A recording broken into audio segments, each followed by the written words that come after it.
So hey everyone, in this video we will see how to find your saved TikTok videos, favorites, bookmarks and watch history. So how to find your saved TikTok videos? Here are guide. Also find saved videos and favorites, bookmarks. If you tap the bookmark icon on a video, it goes to favorite.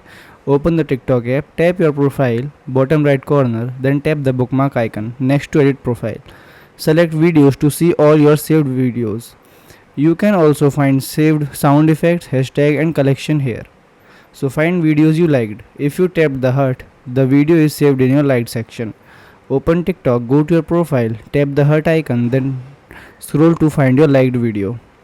If you don't see anything, your liked video might to be set as private.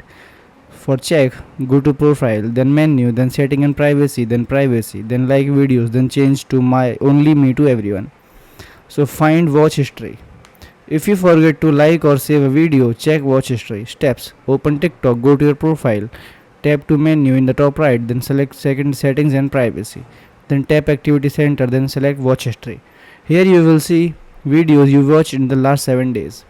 Use search to find watch videos. If you remember part of the video, tap the search icon. Type keyword from the caption or username. Tap the filters option. Enable watch videos, tap apply. TikTok will show videos you will previously viewed. Thank you.